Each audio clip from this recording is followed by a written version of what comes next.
Tuhan. Tuhan. Yakin ya? Yakin? Ya. Siapa yang memberi kuasa kepada Tuhan ini?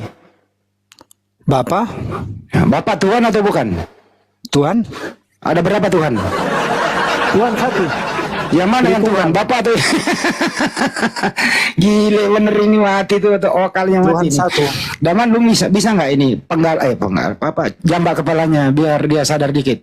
Itulah ajaran kalian itu. Itulah ajaran kalian itu. Jambak dikit kepala rambutnya ini biar sadar dikit. Orang. Yesus Tuhan. Yang namanya Tritunggal itu, Bang. Dulu ya. Yesus Tuhan, Bapak Tuhan. Ada berapa Tuhan? Satu. Kau ini gila apa ya? Dua itu namanya. Kamu diketawain anak kecil loh. Yesus Tuhan. Terus diberi kuasa oleh Tuhan. Tuhan memberi kuasa kepada Tuhan. Ada berapa Tuhan? Katanya satu. Kau ini dalam keadaan mabuk apa gimana sih lu? Bagaimana nggak banyak mualaf kalau begini cara lo diskusi? Tahu nggak artinya 3 in 1? Apa itu 3 in 1 lagi? Nggak laku lagi 3 in 1, sekarang ganjil genap. Nah, itu dia sekarang. Kamu tidak mau mendengar penjelasan dari kami. Ya. Itu dia sekarang kamu tidak satu mau mobil penuh dari 3 in 1 itu bang. Satu mobil penumpangnya harus 3. Nah, kalau nggak sampai 3 ditilang. Bukan. Apa itu 3 in 1? Beli 1 dapat 3. Oh, beli 1 gratis dapat 3, bonus dong. Ya, itulah kekuatan, itulah Tuhan dimiliki oleh Tuhan. Itulah ya. kekuatan yang dimiliki oleh Tuhan kami. Oh, oke. Beli 1. Coba diulang bang, beli 1 dapat. Gini bang. Enggak, dulu beli 1 dapat berapa tadi? Enggak. Kalau abang beli gorengan 1, ulang dulu. Kalau kau beli gorengan 1, kalau kau beli gorengan 1 dikasih 3, itu yang 3 itu sama-sama goreng nggak yang 3-nya? Oke. Oh begitu. Sama-sama goreng nggak yang 3-nya? Ya, sama-sama gorengan bang. Nah itu bang. Jadi kalau kamu makan 3 ngaku 1, itu namanya nyolong. Iya, itulah kamu kan diajak diskusi dengan logika. Malah logika, gue ajak logika dia yang puyang. Mbak Iwan. Coba Mas, kalau kamu beli goreng 1 dapat 3 itu sama-sama goreng nggak yang 3-3-nya? Iya sama-sama goreng. Berapa gorengan itu? Itu berapa gorengan? Saya tanya, ada berapa gorengan? Ada berapa gorengan? Kalau kamu percaya itu gorengan, demikian dengan Tuhan saya. Ya, jumlah gorengan itu ada berapa? Ya, kau beli 1 dikasih 3. Ya, berarti 4. Bukan. Dikasih beli 1 gratis 3. Dikasihnya 3. Oh, berarti 3. Kau beli 1 dikasihnya 3. Oh, berarti diskonnya 2, tambahan 2. Oke. Ada berapa gorengan? Ada berapa gorengan itu? Beli 1 dapat 3. Iya, berarti 3 gorengan, betul? 3 gorengannya. 3 gorengan. Tuhan kami. Berarti Tuhanmu juga 3. Bukan. Udah saya tanya tadi kalau gorengan 1 dapat 3 yang 3-3-nya namanya gorengan. Orang gila ini mah. Orang gila kau ini. Kalau kau beli gorengan 1 dapat 3 itu sama-sama goreng nggak namanya? Sama-sama iya, goreng. tapi jumlahnya berapa ya? Jumlahnya berapa? Ya 3, Pak. Iya, Tuhanmu ada berapa? Tuhanku 1. Yang mana? Bapak, Putra atau Yesus? Atau Roh Kudus? Tritunggal. Tahu nggak arti Tritunggal? Kalau Tri itu artinya apa? Tri artinya apa? Tri 3 tapi 1. Ya, bagaimana bisa disatukan kalau berbeda? Oh, bisa lah. Ya, coba satukan. Coba kau satukan. Coba kau satukan dalam kandungan. Coba kau satukan dalam kandungan. Nah, itulah kandungan. Ya, saya ceritakan ya. Ya, kau ceritakan dia bertiga-tiga dalam kandungan Maria. Coba kau ceritakan. Ayo. Yang namanya Allah itu, Bang, itu maha kuasa. Bisa melakukan segalanya. Apapun yang dikehendakinya itu bisa jadi terjadi. Oke. Apa yang dilakukan Tuhanmu dalam kandungan? Waktu Tuhan saya dalam kandungan itu lagi menjalankan firman, Bang. Menjalankan apa? Firman. Apa itu firman? Firman mengutus jadi Tuhan Yesus sebagai manusia. Katanya tadi tadi menyatu dalam kandungan. Tahu nggak artinya Allah itu maha kuasa? Jadi Nggak ada. Maha kuasa, dia Apa bisa yang segala-galanya. ya, apa yang dikuasai Tuhanmu dalam kandungan? Tuhan itu maha kuasa, Bang. Jadi Iya, apa? pertanyaannya apa yang dikuasai Tuhanmu dalam kandungan? Sewaktu dia di dalam kandungan, dia sedang berfirman, Bang. Di dalam kandungan dia berfirman. Iya. Apa isi firmannya dalam kandungan? Lahir bagimu sang juru selamat untuk membuktikan. Itu siapa? Itu Bang Andi, Jangan masuk, Bang. enggak masuk dikit aja. Dalam kandungan kan ada air ketuban itu, berfirmanlah Yesus gitu. Berarti Bang, kalau di dalam Begini loh, kandungan Bang. berfirman, keselak Kenapa? Yesus sama air Begini loh, ketuban, Bang. Kenapa? Yesusnya keselak air ketuban, Bang. dengar loh, Bang. Kenapa Allah bisa menciptakan manusia? Ya, karena dia Tuhan. Ya karena dia Tuhan kan? Ya kenapa dia nggak bisa di dalam kandungan Maria? Hah? Apa? Kenapa dia nggak bisa di dalam kandungan Maria? Ya karena itu akan mengkhianati kuasanya sendiri. Dia gini. Dia Lebih kan hebat gini. dia kan gini. menyatakan Bang. firman-Nya akan lahir bagimu. Iya, Akan kalau lahir bagimu. Bang, kalau Udah. Tuhan berfirman dalam kandungan, Tuhannya akan keselak sama air ketuban. Nanti bunyinya firman gitu, Bang. Itu kan menurutmu, Bang. Ya udah, dia ngomong apa dalam kandungan kira-kira? Itu kan menurutmu. Ya udah, iya dia dalam kandungan. Kalau ngomong menurut apa, Tuhan Bang? kami dia, kalau menurut Tuhan kami tidak. Kalau Tuhan kami kan maha segalanya, bisa mau jadi apa bisa. Ya udah, berarti Tuhan apa jangankan jadi manusia, jadi tai lembu bisa. Jadi semuanya bisa, tapi jangan jadi Termasuk semuanya jadi tai bisa. lembu. Enggak, termasuk jadi tai semuanya lembu. bisa. Termasuk Jadi jadi tai semuanya lembu. Coba jawab dulu. Jangankan Dia maha jadi kuasa. manusia, karena Tuhan maha kuasa, jadi tai lembu juga dia bisa. Kalau kamu mau, Kok saya mau? Kalau Tuhan mau, dia mau jadi tai lembu, bisa nggak? kalau kamu mau, Bukan saya mau, saya bukan Tuhan. Andaikan Tuhan mau nih, dia mau jadi tai lembu, boleh nggak? kalau kamu mau, Hah? Kok saya yang mau? Saya tanya. Kalau Kan logika kata lah, abang, gimana ini orang Tuhan mau, bisa lu jadi gimana? apapun. enggak, kamu itu bertanya tidak logika. Ya kok tidak logika? Katanya bisa apa aja tadi. Saya Kamu tanya itu kalau bertanya bisa. tidak logika. Iya, kalau bisa apa aja, itu bertanya jadi tai tidak lembu logika, bisa Bang. nggak? Bang, jadi tai lembu bisa Kamu nggak? itu Bang sekarang narasinya nggak Man, kesana. balikin Bang. dia ke kandungan, Bang. Balikin dia ke kandungan, balikin. Oke. Iya Nggak, sekarang hajar aja Bang Andi, hajar lanjut. Assalamualaikum. Izin. Saya cuma pengen nanya satu hal. Itu Yesus tahu nggak hari kiamat? Udah itu aja pertanyaan dari saya. Tolong jawab ya. ya biar saya bacakan ya. Kalau memang dia Tuhan, dia tahu pasti. Pas kali itu siapa bunda apa namanya nih? Siapa aja lah, nggak masalah. Oh Bunda Mila. Itu tadi pertanyaan Bunda Mila ayat berikutnya yang baru saya bacakan tadi itu Bunda Mila. Nggak ada. Di mana? Tahu tahu Coba di hari tunjukin. kiamat. Datanya ada di Matius 24:36. Dia tahu banget itu hari kiamat. Coba lu baca deh. Yesus tahu banget itu. Baca. Matius 24:36. Saya bantu kau menjawab. Matius 24:36. Coba kau baca. Bentar. Kena nanti kalau dia baca ini Bunda Mila. Tenang ya Bunda Mila. Kena nanti kalau dia baca ini. Saya standby sambil nunggu yang follow. Bang Hos, saya izin transmisi Bang Hos.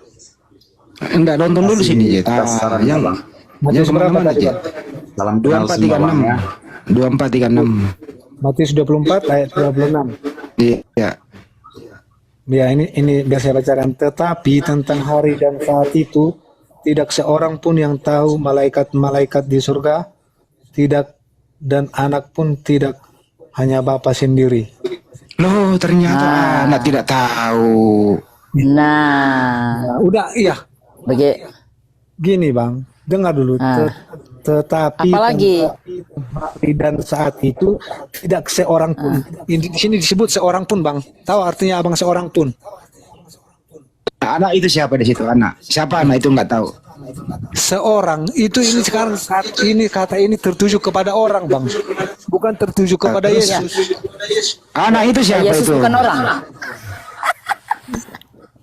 Gini loh, Pak. Gini loh ya. Kacau ini anak ini satu. Waktu Yesus menjadi orang, itu kuasanya beda sama orang yang kayak kita ini. Jadi dia berkata itu untuk orang, bukan itu perkataan itu bukan untuk dia. Orang gila Yesus ini bukan satu. orang ya? Ya Bang Handi, Yesus bukan orang ya? Antikristus dia satu nomor 7. Kalau bukan orang dia antikristus. Pada saat Tuhan menjadi Yesus, dia orang. Udah. Tapi orang ini bukan kayak orang seperti kita. Seperti apa gitu? Ya. Yesus, pertanyaannya Bunda Mila, Yesus tahu nggak? Pertanyaannya Bunda Mila. Waktu Yesus, dengerin dulu waktu pertanyaannya Yesus Bunda Mila.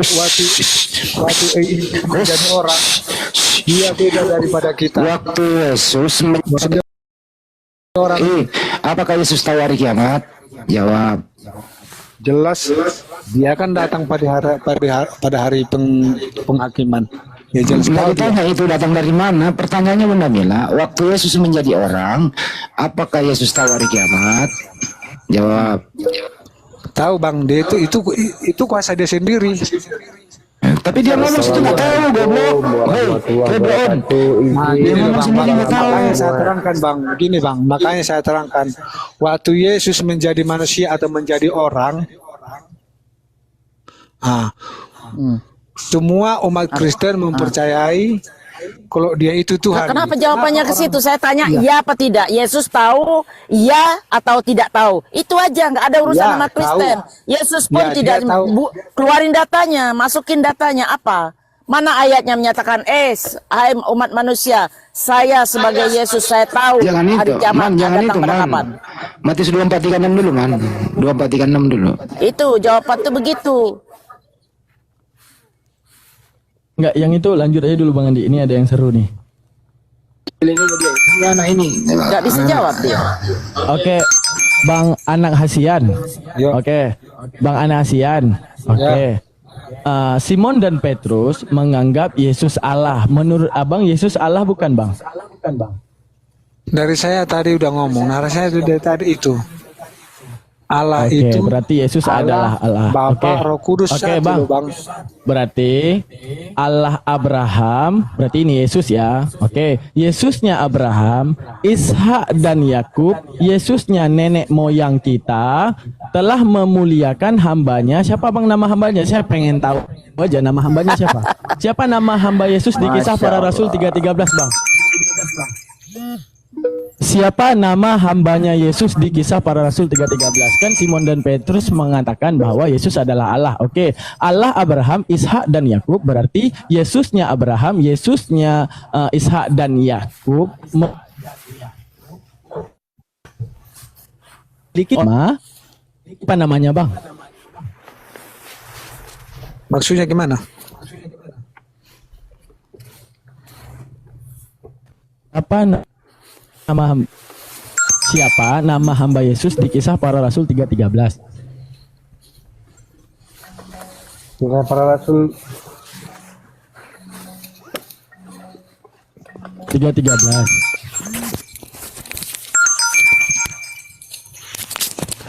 Assalamualaikum warahmatullahi wabarakatuh. Waalaikumsalam warahmatullahi wabarakatuh. Jadi begini Daman ya. Pada mulanya Firman itu bersama Allah. Firman itu Allah.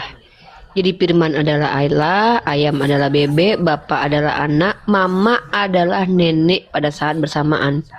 Ya, jadi memahami ini harus punya Roh Kudus dulu. Kalau nggak punya Roh Kudus, kau nggak paham. Nah, coba yang mana yang kau tanya tadi sama aku sini? Aku sebagai ahli kristologi, silakan tanya. Yang mana? Kisah Para Rasul mana tadi? Nah, jadi gini, nggak kayak gitu cara bacanya. Dengarkan, ulang dari awal. Oke. Nah, lihatkan dari pertama. Oke. Ini cara bacanya ya. Oke. Jadi Allah, di situ Abraham, Ishak. Yesus Abraham, Ishak dan Yakub, Yesus nenek, lanjut. Yesus nenek moyang kita telah memuliakan hambanya yaitu Yesus. Masa kayak gitu aja nggak paham? Iya Jadi benar. hambanya Paham, Yesus Uni? adalah Yesus. Gitu. Iya, berarti ada berapa Yesus ya, Uni? Satu Tuhan? Satu. Oh, satu. Iyalah. Ya, Karena siap, Yesus Uni, yang siap. adalah Dah, kalah aku. Allah Yes. pada saat Uni bersamaan punya Roh Kudus. hamba. Gitu. Izin Tapi di masa Abraham Yesusnya belum ada, itu gimana, Uni? Ya, tadi Bunda Mila aku juga menjawab nih pertanyaan Bunda Mila. Apakah Yesus tahu hari kiamat? Tahu. Tapi pada saat dia tahu hari kiamat, dia juga nggak tahu. Gitu loh.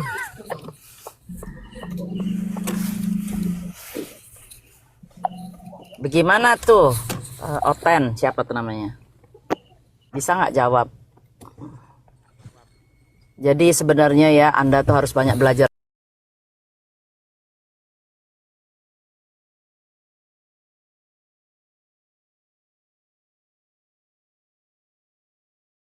Karena memang nggak ada di situ. Gimana Yesus mau jadi Tuhan? Hari kiamat aja yang gampang begitu dia nggak tahu. Ya kan? Nah, saya izin nanya Uni Rifa, Bang Zuma masih monitor nggak Gurunda ya? Mana nih Gurunda nih?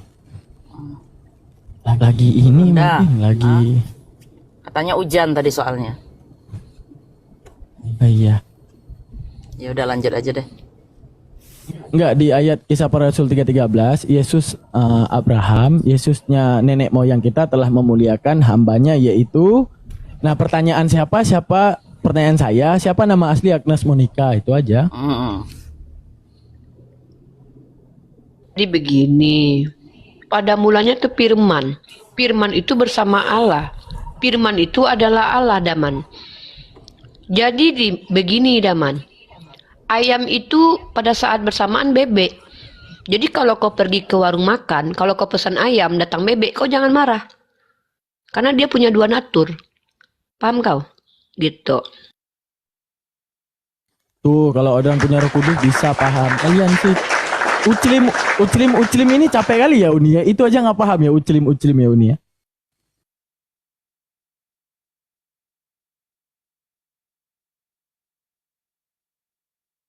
Sepertinya sudah turun ya. Orangnya sudah hilang. Yoga naikkan lagi Yoga. Mana yang lain nih? Iya, siap-siap Bang. Ya, ini Uni masih overpower nih, mantap. Gedein Uni Yoga. Kepala aku udah penyok dari ngadapin si Yosua sama si Rudi loh. Belum lagi menghadapi tadi Oten bilang gini. Hukum Taurat itu tidak dibatalkan memang, tapi tidak ditiadakan. Hah?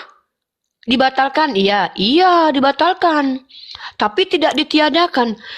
Pengen ku colok matanya, ya tapi takut masuk penjara. Aku betul. Aku bilang dibatalkan iya, tapi ditiadakan. Ya sudahlah. Kalau aku nih pengen ketawa tapi takut ditebus dosa nih. Ini ada tamu nih. Sapa dulu Yoga. Kepala aku udah penyok dari tadi lo, serius. Ya, selamat malam RO. Assalamualaikum. Wah, Bang RU nih lagi bawa air dia.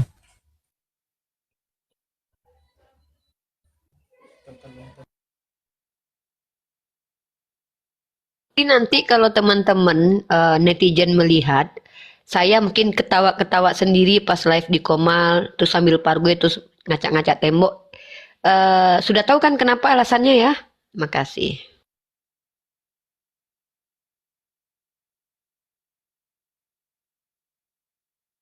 Itu berarti Uni sedang kepenuhan Roh Kudus. Kalau tadi setengah Roh Kudusnya, kalau udah kepenuhan udah cakar-cakar tembok biasa. Mungkin kita masuk sedikit ya.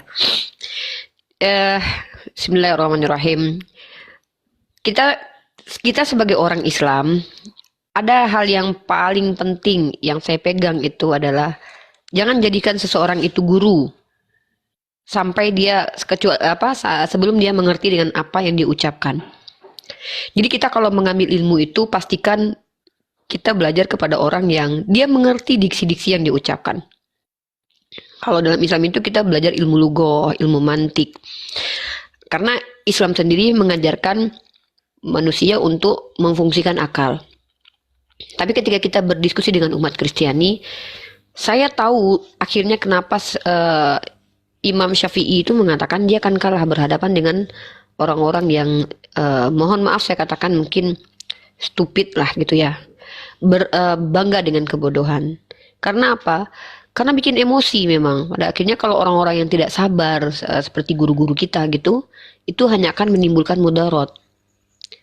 Nah, jadi karena itulah mungkin rambut saya sedikit rontok. Oleh karena itu, supaya tidak rontok, tolong dibeli minyak kemiri saya di DM ya. Dan silakan harganya 100.000 dikirim kemana saja. Dikirim ya. Minyak kemiri bakar dan minyak kemiri biasa. Ya, silakan. Ya, disapa yang lain juga.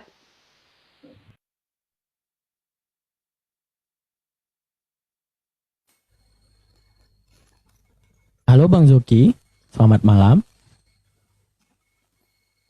Bang Zoki. Bang Zoki.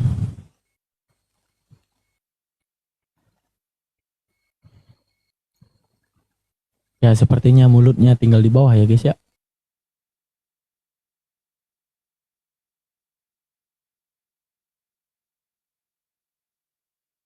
Itu banyak di bawah yang 15 orang mau naik itu. Muslim itu. Dari mana kau tahu muslim semua rupanya?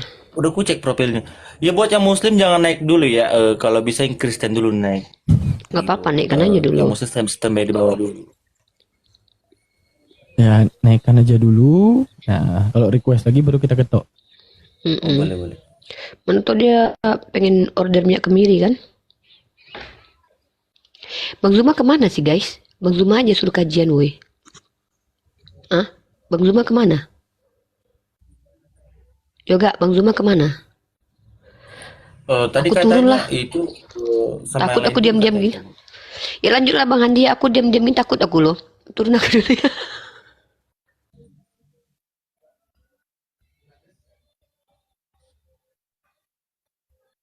Yaudah ya, saya turun teman-teman.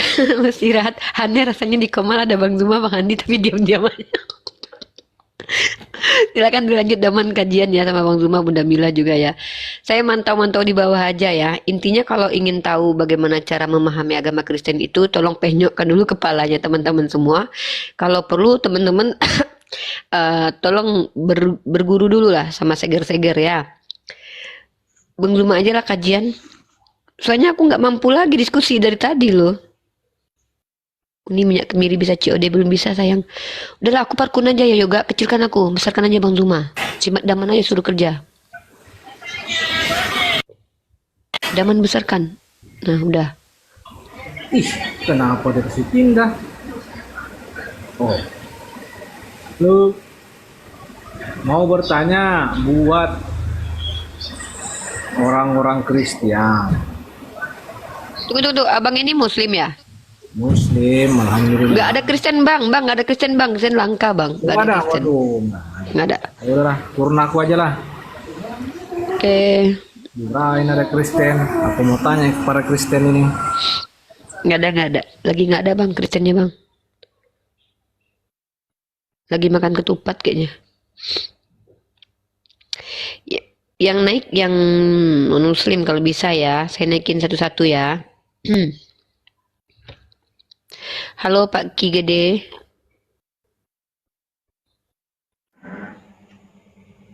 Pak Ki Gede muslim non muslim? Halo. Pak Ki Gede.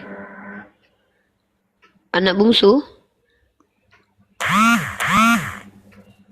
Ya Pak Ki Gede, suaranya sudah dibuka itu silakan Pak.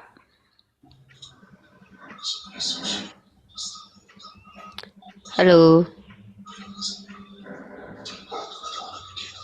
Halo Kak Putri Keraton. Halo anak bungsu. Oke, saya turunkan ya. Mana hoten-hoten ini juga? Ya halo kakak Putri Keraton. Muslim dan muslim kakak? Muslim. Oke, ada yang mau disampaikan kak?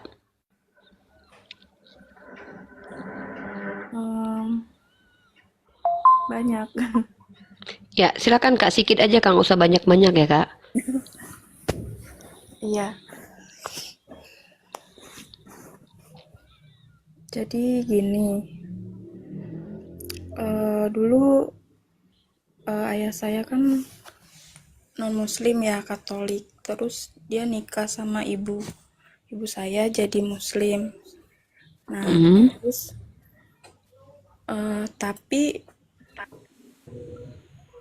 itu nurun ke saya gitu. Itu Apanya yang nurun, Kak? jadi sekarang saya juga kayak mewarisi gitu. Jadi sekarang saya punya Mewarisi apa? calon pasangan yang non Islam juga gitu. Maksudnya gimana nih? Mewarisi apa? Itu benar nggak sih dalam Islam tuh kalau misalnya salah satu dari, misalnya ibu sama bapak saya kan nikah beda agama awalnya, terus nanti salah satu dari keturunannya itu ada yang begitu juga gitu, itu benar nggak sih? Nggak ada seperti itu, Kak. Itu menikah berbohong, memilih jalan itu tuh pilihan, Kak. Pilihan. Nggak ada kaitannya seorang pesundal anaknya belum tentu pesundal, seorang yang menikah dengan orang kafir belum tentu begitu juga, karena itu pilihan, kembali ke kognitif masing-masing gitu ya. Ada lagi, Kak, yang agak lebih penting mungkin gitu, Kak, buat peradaban gitu? Sebentar ya. Ya, Pak NS Sinaga, assalamualaikum. Waalaikumsalam Uni. Ya, ada yang mau Kalau disampaikan, naik Pak? kan Sini. Muslim. Alhamdulillah aku masih Islam saat ini. Subhanallah. Iya, alhamdulillah. Ada lagi yang mau turun. disampaikan? Oke, siap. Oh iya mantap bang. Nggak apa-apa bang, salah pencet. Yang penting jangan salah Tuhan. Dah. Astagfirullah. Ya, Razata, halo. Halo, Pak Razata. Kenapa ini?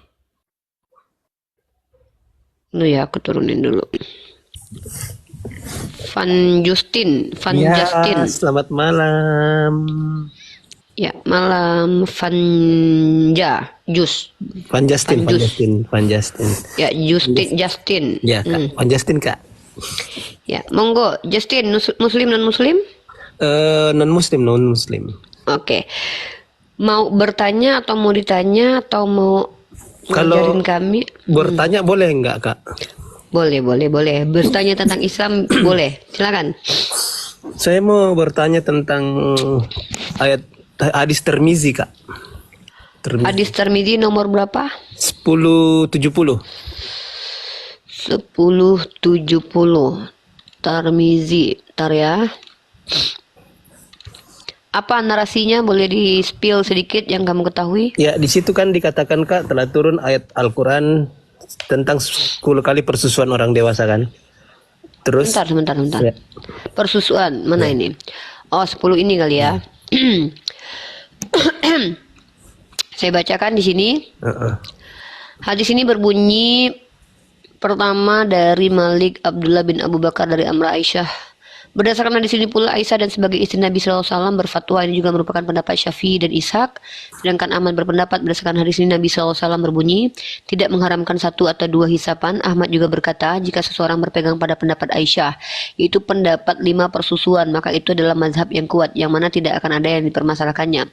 Sebagian ulama dari kalangan sahabat Nabi SAW dan yang lainnya berpendapat sedikit atau banyaknya air susu yang diminum jika telah sampai di perut, maka itu dapat mengharamkan. Ini pendapat Sufyan Ats-Tsauri, Malik bin Anas Al-Auza'i, Abdullah bin Mubarak dan Waki, serta dari penduduk Kufah Abdullah bin Abu Mulaikah adalah Abdullah bin Ubaidillah. Apa yang mau dipertanyakan di sini? Kan di situ dikatakan di narasinya bahwa telah turun ayat Al-Quran sebanyak 10 kali persusuan.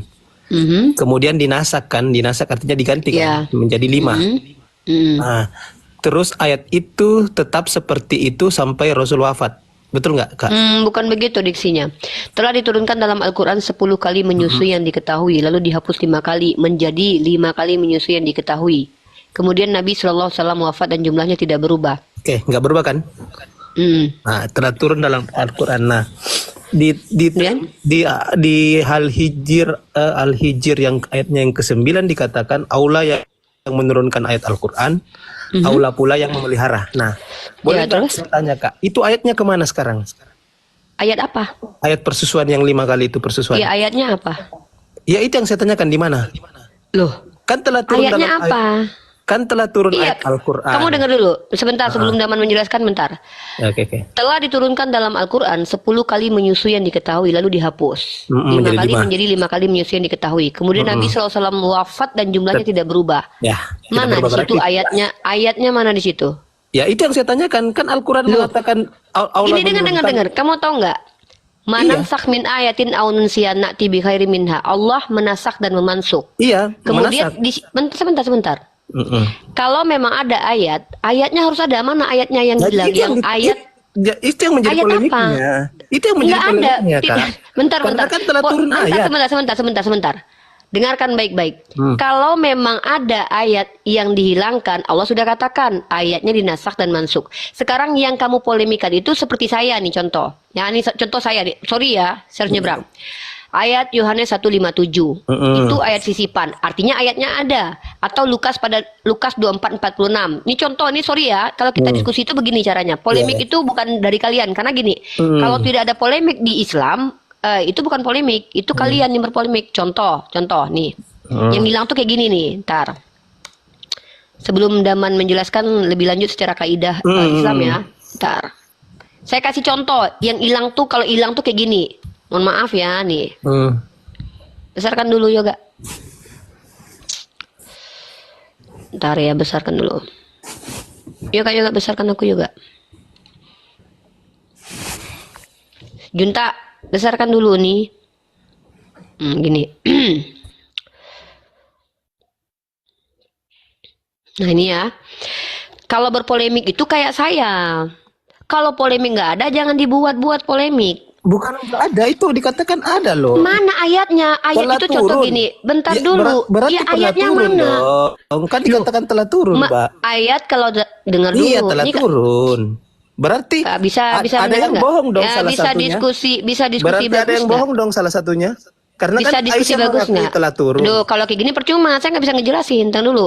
Saya bilang gini, ayatnya apa yang kamu Ya, tuduh hilang makanya contoh? yang saya tanyakan, yang Kalau menjadi ayat ini pertanyaan gimana? Ini saya mau jelas dulu. Diam dulu. Sabar, saya jelaskan dulu. Saya lagi ngomong.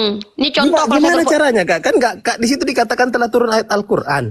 Berarti sudah turun dong. Bisa nggak saya ngomong dulu sebelum saya masuk ke situ? Saya bilang kan nanti Daman jelaskan secara kaidah. Dengarkan dulu saya. Contoh kalau saya tuh berpolemik gini. Tuhanmu berbohong karena mengatakan ada tertulis demikian. Nah ini ayat nih. Nah ini ayatnya ada nih. Nah dengar ya. Gini cara berpolemik tuh gini loh. Ya, di situ juga, Ini ayat. di situ juga Diam jelas, Kak. dulu. Di situ juga Nggak jelas ada. telah Mana turun ayat ayatnya Al-Quran. Mana ayatnya? Itu Ayatnya apa? Makanya saya tanyakan mana Aduh, kan ini Allah yang orang menjaga. Harusnya kan itu Allah hukum. menjaga, Kak. Hukum itu bisa di hadis, bisa di Al-Quran. Iya, Jangan kok, aduh, sebentar dulu. Janganlah kayak gitu, Ten. Lagi malas debat kusir nih. Dengar ya. Ini contoh kebohongan dari seorang Tuhan. Mengutip sesuatu, ayatnya ada. Nah, dengar nih. Ini ada ayat hilang, bro. Mana ayat hilang itu? Contohnya ini. Sama dong, di situ dikatakan telah turun. Mana? ayat Coba Al-Quran. di hadisnya mana? Mana di hadisnya mana ayatnya? Mana ayat Al-Qur'annya coba? Oke. Mana di sini? Mana ayatnya apa? Bukan ayat Ayatnya Al-Qur'annya. apa? Telah turun Jelas dalam diturunkan Al-Quran. dalam Al-Quran 10 kali menyusui Iya, yang telah turun diketahui. dalam ayat Nah, Al-Quran, ayatnya iya. apa? Ya makanya Ini saya bisa tanya. nggak sih? Kan Nggak.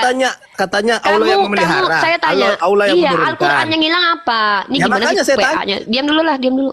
Nanti Daman yang Untuk jelasin, oke. membuktikan kebenaran Al-Quran, mana ayatnya? Kalau ayatnya dikondusif dulu dong. Kalau diskusi kayak gini tuh nggak bisa. Ngapain kamu kejang? Nggak, saya tanya kamu tuh kejang kenapa kan?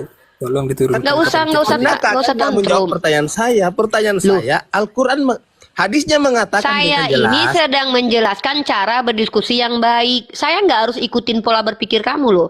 Dengar baik-baik. Contoh ayat hilang. Kan saya sudah kasih data nih. Ini baru ayat hilang nih. Tuhan penipu nih di sini nih. Contoh, ada tertulis demikian. Nah, dituliskan ayatnya nih. Ada tertulis demikian. Mesia harus menderita dan bangkit dari antara orang mati. Di mana tertulis? Ini nggak pernah ada tertulis dimanapun. Baru ini namanya ayat hilang. Atau sudah terdapat sebuah di kitab Nabi Edo. Tidak ada klaim dalam Alkitab dikatakan bahwa seperti perkataan Al-Quran bahwa Allah yang menurunkan, Allah yang memelihara. Berarti kamu akui Tuhanmu berbohong. Ini bukan masalah saya nggak bilang berbohong. Itu ayatnya nggak tahu kemana. Itu diam dulu, nggak ada gitu. Bukan saya bilang kitab terjaga. Dong. Alkitab tidak mengakui dong. Yang mengakui yang menjaga ayatnya itu cuma Quran. Nah ini dibuktikan kebenaran Allah ini betul nggak? Iya, ayat yang kamu nggak bisa tunjukin ayat yang hilang. Kamu tuduh ayat hilang. Justru kalian yang harus nunjukin untuk membuktikan kebenaran. Ayat yang nggak ada, koplak banget yang bermasalah. Harus kamu diam dulu. Dong. Kan diam dulu. Ya nggak ada ayatnya, kamu jangan duduk. Ayat mana? Ayat nasa masuk ada. Diam dulu. Turun, Bang. Aduh, kondusif dulu apa sih kalau diskusi kayak gini nggak bisa. Dengarkan dulu. Iya, telah turun di nasak dan diam dulu. Nasa masuk itu bisa di Al-Quran dan di hadis, diam dulu. Itu hukum, paham? Yang berhak menasak, yang menghapus siapa? Aduh, di mute dulu dong, orang ini berisik banget sih. Dengar teman-teman ya, perhatikan.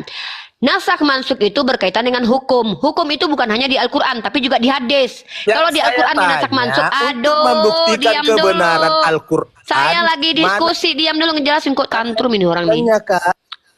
Diam dulu. Ini orang kok nggak mau dengerin. Bang, kondisi dulu, saya mau Bang. buka. Jaga komal, nanti ungkat lagi komalku lo. Udah turunkan aja bentar-bentar. Nah, jadi di sini hadis ini perhatikan ya.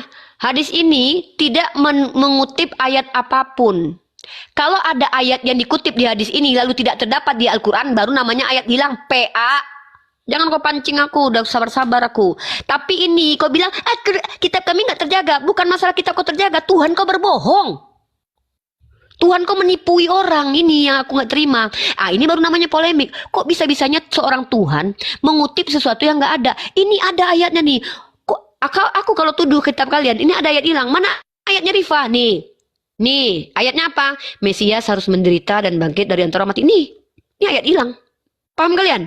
Tapi di dalam ini kalian nggak paham nasakh mansuk. Kalian nggak ngerti nasakh mansuk itu apa? Ayat apa yang ada di hadis ini tapi nggak ada di Al-Quran? Ayat apa, hantu? Silakan Daman, jelaskan Daman. PA-nya. Kalian jangan lanjut. Kita di dalam para ulama juga ya meneliti bahwa Al-Quran itu ada yang namanya usul. Arti usul mekanisme daripada Al-Quran itu. Nasakh mansukh itu terjadi karena relevan zaman. Contoh, dulu ayat perang apabila kalian bertemu dengan 100 musuh maka jangan kabur. Ayat itu dinasakh, kemudian digantikan apabila kalian bertemu 10 musuh maka jangan kabur. Karena relevannya. Sama seperti nasakh kiblat. Pertama, kiblat tidak disebutkan dalam Al-Quran yang kita itu harus menghadap ke Baitul Maqdis. Tapi Nabi dalam hadisnya mengatakan apa? Kita harus menghadap kepada Baitul Maqdis karena relevan zaman saat itu bahwa Mekah belum ditaklukkan oleh umat Islam. Setelah Fathu Mekah, baru kemudian keluarlah firman bahwa harus menghadap kepada Masjidil Haram. Nah, kalau kita meninjau daripada sistem nasakh itu ada namanya nasakh mahkum ghaira lafdin, ada nasakh lafdin ghaira mahkum. Itu bagaimana? Hukumnya dinasakh, lafalnya masih ada. Ada yang namanya dihukum lafal, lafalnya ada, hukumnya tidak berlaku. Ada yang berlaku hukum namun lafalnya sudah dihilangkan. Tujuannya apa? Demi relevan zaman. Seperti tidak serta-merta Islam datang di tangan Nabi Muhammad main klaim-klaim aja. Seperti diklaim oleh Nabi Muhammad misalnya turun, Mekah milik kami. Sedangkan saat itu Mekah masih dikuasai oleh pagan-pagan Quraisy. Maka saat itu untuk relevannya, maka hadaplah kepada Baitul Maqdis. Hingga kemudian setelah Fathu Mekah baru kemudian hadaplah kepada Masjidil Haram. Itu karena relevan zaman. Lalu kemudian kita membahas hadis. Nah, di dalam hadis itu membahas masalah radha'ah. Dulu radha'ah seorang anak itu baru dikatakan menjadi anak ridha ya, sama seperti hukum anak kandung apabila 10 kali susuan. Lalu dinasakh menjadi 5, bukan ayat 5. Tapi dinasakh bahwa 5 kali saja sudah cukup karena ada kata-kata fajumlatuhu di situ kan. Kekallah jumlah. Jumlah apa yang kekal? Jumlah 5 tersebut. Bahwa dulunya 10 menjadi 5. Menunjukkan apa? Di situ yang dinafi, seperti yang saya bilang tadi, ada nafi lafal, kekal hukum, ada nafi hukum kekal lafal. Ini masuk ke dalam mahkum berlaku lafal dihilangkan.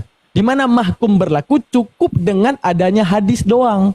Hadis mengatakan 5 udah cukup, tidak perlu disematkan dalam lagi Al-Quran. Karena gini, prosesi disampaikan wahyu kepada Nabi Muhammad. Muhammad, kalau ingin menghalalkan seorang anak menjadi anaknya seseorang, yaitu dengan disusui.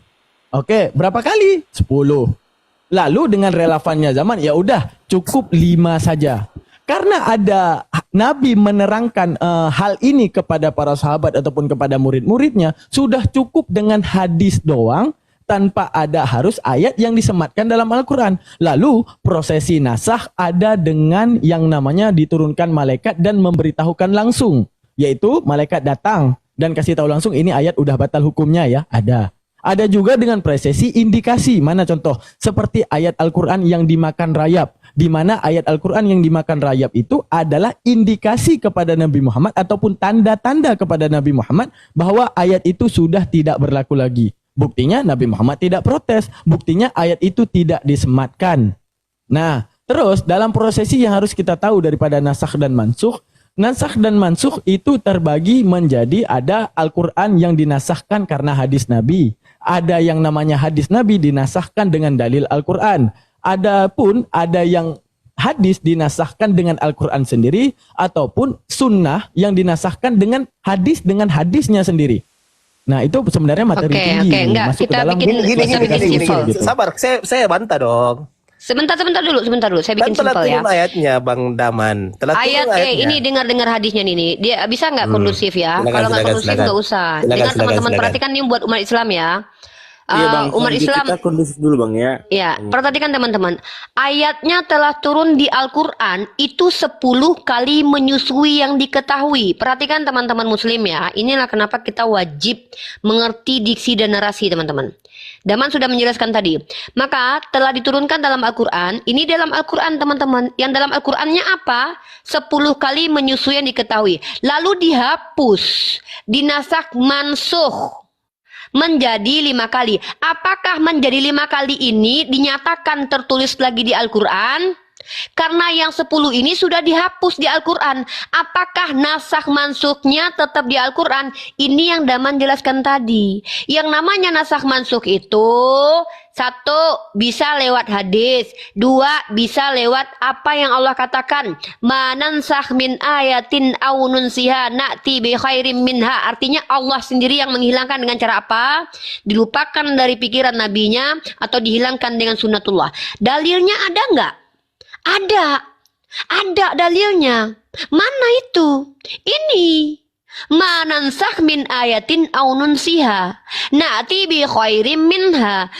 Artinya Allah yang mengatakan sendiri, ayat mana saja yang kami nasahkan atau kami jadikan manusia lupa kepadanya, kami datangkan yang lebih baik daripadanya.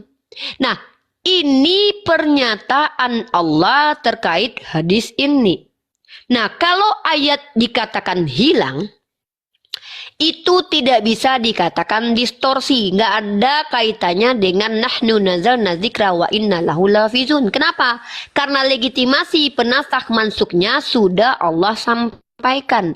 Yang ndak boleh itu seperti ini. Jangan Ada dulu, Tuhan. saya belum tanggapin. Sabar dong, saya tanggapin kamu, dong. Nggak, kamu menanggapi pakai data. Iya, saya Kalau tanggapin nggak dulu, usah. saya tanggapin dulu. Nggak, bentar. Saya tanggapin sebentar. dulu. Kan Menanggapi pakai data. Masa kami dengerin di kan sini? di situ dikatakan sampai Rasul wafat, ayatnya tetap demikian. Nah, Mana sekarang berarti itu mana ada. ayatnya? Coba.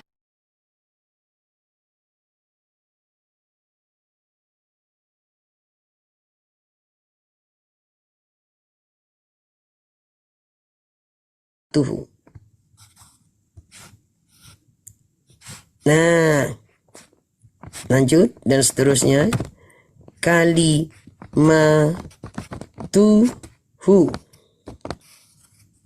Panjang dia jadinya. Kalau di luar pakai waw untuk tanda panjangnya. Nah, inilah. Dan ini ketika diikuti oleh kata lain berikutnya, al-qaha. Al-qaha.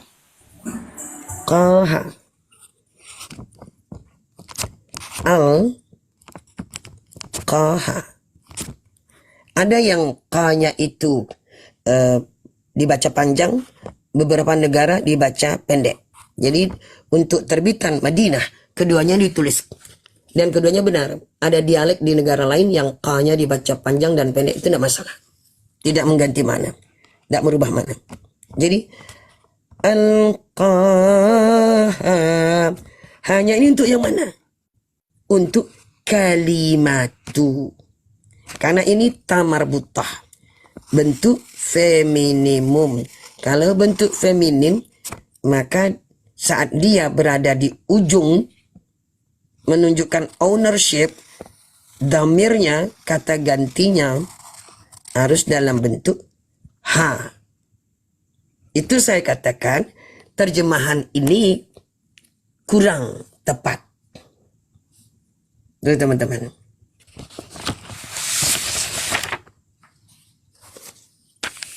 Kalau dia kalimat tuhunya ditujukan kepada Nabi Isa, berarti melangkahi lafaz Allah. Tidak bisa begitu. Hu di sini bukan untuk Isa, untuk lafaz Allah. Dan diterangkan berikutnya dengan ini. Kalimat itu atau firman itu, entahkah itu berbentuk kata, entahkah itu berbentuk energi, pokoknya kalimat. Kata-katanya Allah. Dihunjamkan kata-kata itu kepada Maryam. Nah, apa kabar abang? Penelusuran. Gimana bang penelusuran? Sehat? Demikian dulu mungkin penjelasan dari Bunda untuk ayat ini. Dipersilahkan. Apakah Pamanda dan C dapat melihatnya perbedaannya sekarang Pamanda? Dapat ya Pamanda ya? Iya, karena H ini adalah bentuk kepemilikan yang ditujukan kepada kata berbentuk feminin. Satu-satunya kata berbentuk feminin adalah wa kalimatuhu. Nah yang ini. Monggo silakan. Bunda, kita beri salam dulu ya. Tamu kita yang dua ini.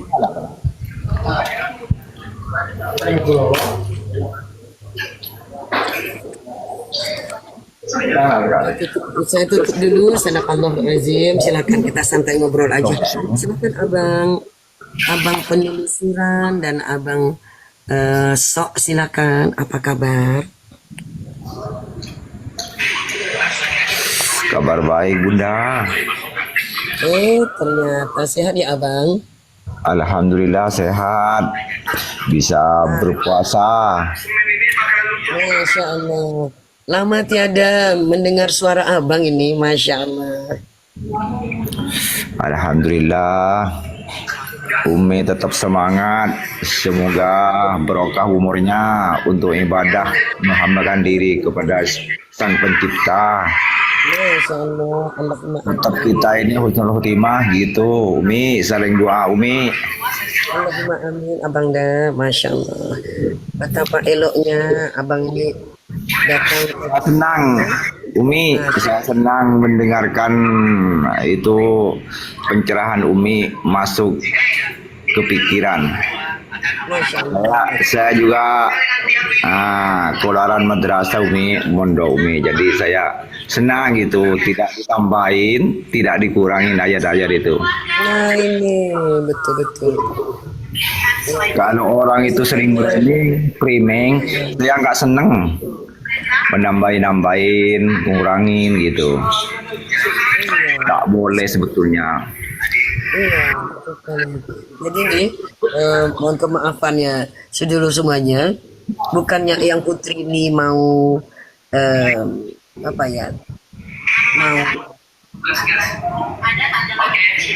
berupaya supaya tenar, tidak, karena kalau soal tenar sebelum ke Amerika memang sudah berkiprah secara nasional, tetapi sesuatu yang memang sampaikan kebenarannya tentu yang putri menyampaikannya. Itu sebabnya. Mantap Umi, mantap. Jadi jangan sampai salah paham.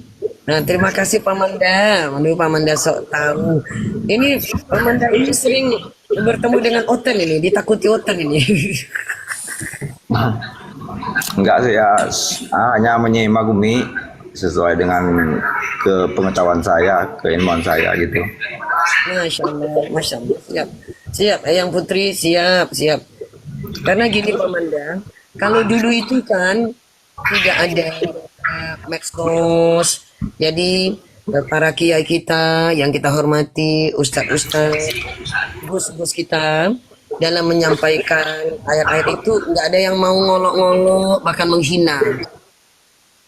Ya karena cuma dalam lingkungan pondok. Tapi sekarang apa yang kita bicarakan itu sampai keluar sampai kemana-mana, sehingga orang-orang yang memang punya penyakit dalam hatinya dapat amunisi baru untuk menyerang kita. Kalau cuma menyerang kita mungkin insya Allah nggak apa-apa, bisa kita atasi. Tapi untuk mulai mempengaruhi umat Islam yang ada di kampung-kampung, nah ini yang sangat mengkhawatirkan. Mereka akan belum tahu, sehingga kita khawatirkan terpengaruh dengan ucapan mereka ini gitu. Pokoknya saya minta ke Umi jangan saling hujat.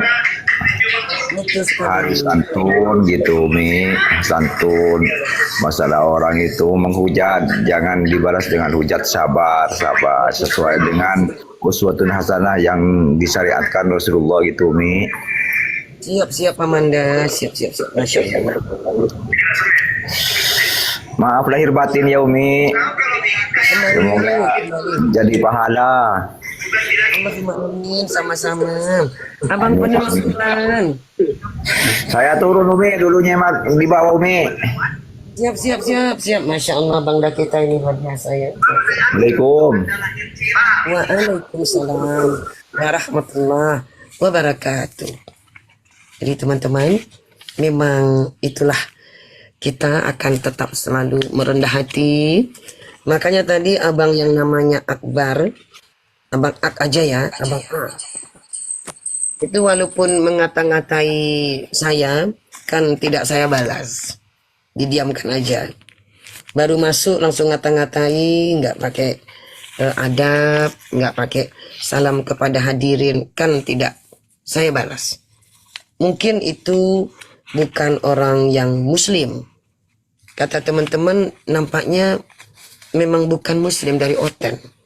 Dari caranya bicara.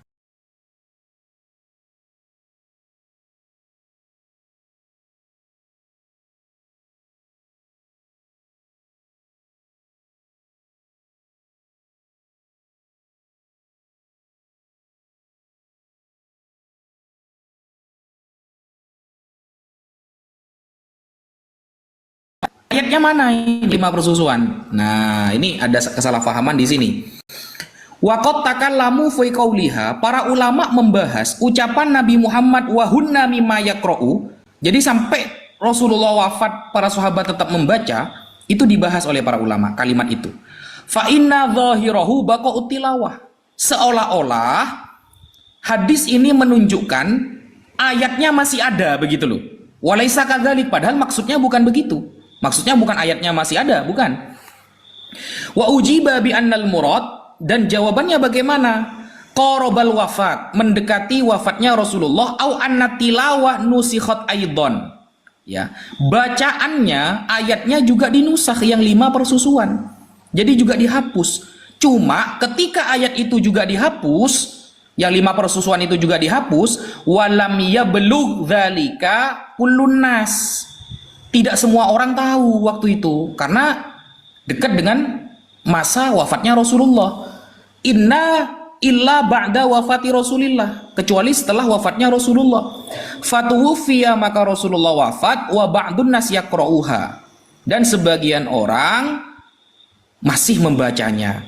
Jadi awalnya orang-orang nggak tahu semua karena ini terjadi ketika Rasulullah wafat, sehingga pada akhirnya Rasulullah semua umat Islam tahu bahwa yang 10 persusuan, yang 5 persusuan itu ayatnya sudah dihapus, tapi hukumnya tetap Yang 5 persusuan hukumnya tetap kalau ada bayi di bawah 2 tahun disusui oleh seorang wanita 5 kali hisapan, maka dia menjadi saudara rodok, saudara dari ibu persusuannya. Hukumnya tetap, tapi ayatnya juga sudah dihapus. Begitu. Ya. Ini Ustadz. Jadi kalau nasakh mansuh ini kan sering disalahpahami seperti yang disampaikan Ica dulu, ingat nggak Ustadz waktu Ustadz berdebat sama Ica dulu, yang mereka mengatakan bahwa Al-Quran itu dianulir lah, mereka pakai bahasa itu kan. Kalau dianulir ini kan seolah-olah kan Allah memperbaiki hukum yang Tuhan kalau kasih hukum lalu diperbaiki, artinya kan Tuhan salah memberi hukum. Nah mungkin itu Ustadz, saya sering bawa analogi tentang ayat yang relevan pada masanya. Mungkin Ustadz biar umat Islam juga paham itu, karena itu ilmu yang bermanfaat tentang nasakh mansukh Ustadz. Apakah nasakh mansukh ini maksudnya Allah menganulirkan, na'udzubillah min dzalik, seolah-olah kita menyamakan Tuhan kita dengan mereka yang menyesal lalu kemudian mengganti hukum gitu, na'udzubillah min dzalik. Itu Ustadz. Oke, jadi nasakh mansukh itu dicontohkan oleh para ulama seperti orang yang meminum obat, teman-teman.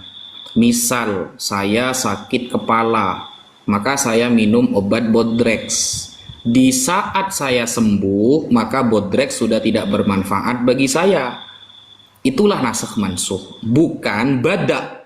Ingat ya, bukan bada ya. Bada itu teori Yahudi, teman-teman. Teori Yahudi, bada, qad bada rabbukum malam yabdulakum. Bada itu begini, Tuhan tidak tahu apa yang akan terjadi selanjutnya, sehingga ketika Tuhan membuat sebuah ciptaan atau program, ternyata programnya ini apes gitu loh, rusak, karena ada hal-hal yang tidak diketahui oleh Tuhan yang akan terjadi, sehingga Tuhan meralat. Oh, ternyata salah ya, ya sudah saya ralat. Ternyata bukan begini. Nah, itu bada namanya, itu beda. Kalau bada, itu konsep di dalam Yahudi. Jadi Yahudi itu meyakini ada konsep bada. Ketika Tuhan menetapkan sesuatu, ternyata salah persepsi, nanti Tuhan rubah. Nah, nasakh mansukh bukan seperti bada. Bukan ketidakkonsistenan Tuhan, bukan. Tapi ketika Tuhan mengatakan Ustadz, izin sedikit Ustadz. Minta maaf saya potong, itu ada kata-kata kotor di bawah Ustadz. Mungkin Ustadz instruksikan moderator buat hilangkan kata-kata Yesus colok itu. Itu ada tuh orang-orang di bawah tuh. Oh, yang komen-komen itu. Kita teman-teman bukannya jangan oten sampai ya. ada penghinaan, teman-teman. Ada Ya pun Ustadz bisa di sini nanti. Iya, jangan menghina ya teman-teman ya. Jangan, itu udah diajari oleh Islam ya. Jadi begitu ya. Kalau konsep nasakh mansukh bukan seperti bada.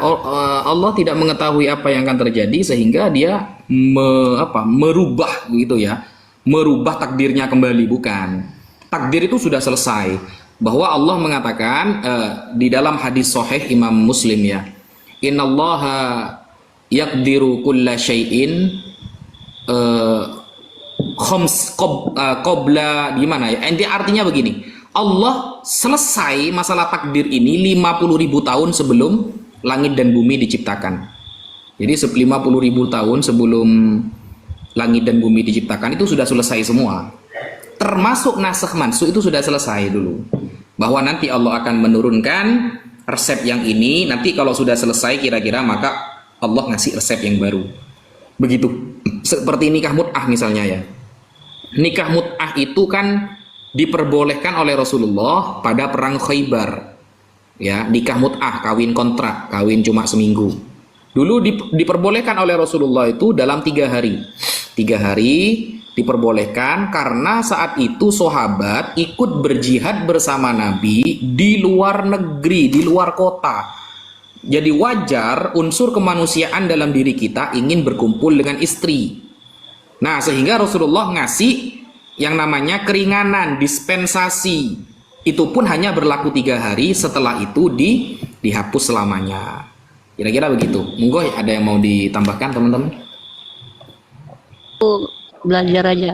Terus satu lagi Ustadz, Perkara tentang ayat persusuan tadi, syubhat yang paling besar yang sering mereka lemparkan juga kan adalah menyusui orang dewasa. Mungkin Ustadz bisa bahas itu juga di sini, Ustadz. Monggo, Ustadz. Ya, menyusui orang dewasa seperti kasus sahabat itu ya. Kayaknya mereka bawa kasus Suhaila, Ustadz. Ya, itu yang pertama. Itu kan khususiyat, khusus kasus Suhailah saja. Tidak semuanya kan. Setelah itu apakah ada yang mempraktekkan? Kan tidak ada. Yang kedua, lafal dari Rasulullah, susuilah dia. Lafal susuilah dia, ya. Ketika Rasulullah mengatakan susuilah dia, maka tidak langsung berarti disusui langsung dari dadanya, bukan. Karena Suhailah tahu Rasulullah itu hukumnya sangat ketat. Bayangkan Rasulullah mengatakan lebih baik kepala kita dihantam dengan batu dan jarum daripada harus saling bersentuhan dengan wanita yang bukan mahram. Bayangkan. Rasulullah di sisi lain mengatakan lebih baik kepala kita dihantam dengan batu dan jarum yang sangat panas daripada tangan ini menyentuh wanita yang bukan mahram. Berarti hukum susuilah dia dipahami oleh sahabat bisa jadi ditaruh di wadah yang tidak melanggar syariat Rasulullah yang lain. Begitu saudara, gitu unik. Masya Allah ya. Jadi teman-teman di bawah yang mau bertanya silakan syubhat-syubhat kita. Saya lebih pengen dengerin kajian Ustadz Wafi aja di sini karena kalau saya kadang menjelaskan itu, teman-teman saya khawatir saya mentafsir dengan akal, maka saya butuh kalam ulama gitu. Jadi terkadang saya konfirmasi dulu ke Ustadz Wafi atau Ustadz Alif atau Ustadz Alwan kalau mau menjawab itu seperti apa. Itu etika menjawab kan Ustadz ya, nggak boleh menjawab dengan menggunakan akal sendiri teman-teman. Nah gitu. Jadi kalau ada yang mau bertanya, monggo syubhat-syubhat yang selama ini mungkin teman-teman dengarkan. Silakan ditanyakan. Kalau aku cukup untuk saat ini tentang 3 itu karena itu yang selalu dibawa oleh orang-orang non muslim begitu. Mungkin ada yang ini ada evangelis Unity Nindir mungkin mau. Ada tamu ini Aiter ini cowok cewek? Aiter? Enggak nampak. Belum duduk kayaknya. Ini sampingnya Mah Daman. Enggak ada suara iya. Ustaz dari tadi Ustaz. Oke. Assalamualaikum Ustaz. Waalaikumsalam Gus. Sehat Gus? Aku mau tanya nih, sehat alhamdulillah. Aku dengar ini atsar yang aku dengar waktu kuliah kalau nggak salah ini. Ada atsar yang mengatakan begini. Allah memberikan dunia kepada siapapun yang dikehendakinya. Mau orang kafir, orang munafik, tetapi Allah menganugerahkan Islam ini hanya kepada orang-orang yang dicintainya saja. Ini sahih nggak Ustaz? Saya sering dengar itu waktu kuliah ini dari dosen saya. Waduh, nggak tahu saya. Nanti saya cek dulu ya, Gus ya. Iya. Atsar ya. Atsar ya. Terus Atsar yang berarti kedua, perkataan sahabat berarti. ya. Terus yang kedua ini gini. Ini kalau nggak salah dari Ali radhiyallahu anhu. Kalau ini saya agak-agak lupa, mau diingatkan Ustaz ya. Jadi kalau kita lagi sholat mau khusyuk, ini nggak tahu nih, ini nggak tahu hadis atau apalah acara dari mana itu aku nggak tahu soal kalau yang ini. Pernah dengar aja ceramah waktu khotbah Jumat kalau nggak salah. Jadi ada tips dari Ali radhiyallahu anhu itu kalau kita mau sholatnya khusyuk itu coba dipikirkan dan renungkanlah nama kita ini tertulis nggak di pintu surga. Nah ini juga gimana Ustaz? Itu asar atau apa itu Ustaz? Hadis atau asar itu? Bau-bau kayak gitu itu doif kayaknya. Tapi saya cek lagi lah nanti ya. Siap Ustaz. Itu yang saya dengar Ustaz. Ini moderator, ini tak jadiin moderator ya? Iya. Bang Yonatan banyak sekali ini aja yang akan sering saya bawa dulu Ustadz. Soalnya ini mau dijadikan untuk jualan minyak kemiri. Ustadz jangan lupa promosi ini ya. Apa sih jualan minyak kemiri? Minyak kemiri itu biar penumbuh rambut yang dalam proses kebotakan gitu. Saya bikin itu. Oh, berarti orang-orang yang botak itu bisa pakai kemiri. Iya. Berarti Aderion kasih Uni. Aderion botak? Siapa itu namanya temannya Aderion? Si Edwin. Paulus. Terus saya juga izin ini Ustadz Wafi. Masya Allah. Saya minta promosi, biasa promosi akun biar makin eksis kata Bang Zumanya. Siap Bunda. Mana ini Ustadz? Aku belum jadi moderator. Centang-centang semua. Centangin itu buat naik. Wah, 79 orang yang mau naik, gimana nggak pusing naikin? Kita prioritasin Bunda hotel Bila yang atau mau dipromosiin akun yang mana, Bun? Yang sekarang. Yang ini. Iya, mau dijadiin 20.000. Ini teman-teman di follow ya Bunda Mila. Di follow teman-teman Bunda Mila. Ya. Terima kasih. Waduh, banyak banget yang minta naik. Ustaz. Banyak banget, pusing saya. Iya, bentar Ustaz. Saya cari-cari yang ini dulu, yang non muslim. Aduh, mencet ini aja udah berpindah-pindah orangnya. Terus Ustadz Wafi izin lagi satu hal lagi. Nanti hari apa yang kosong kita berbagi ya. Aduh, ada yang tidur. Ada yang ngorok. Bentar. Kita berbagi Ustadz Wafi satu Ikhwan Villa 50.000, bikin 20.000 setiap hari. Mungkin seminggu sebelum ini ya, pas likuran gitu loh.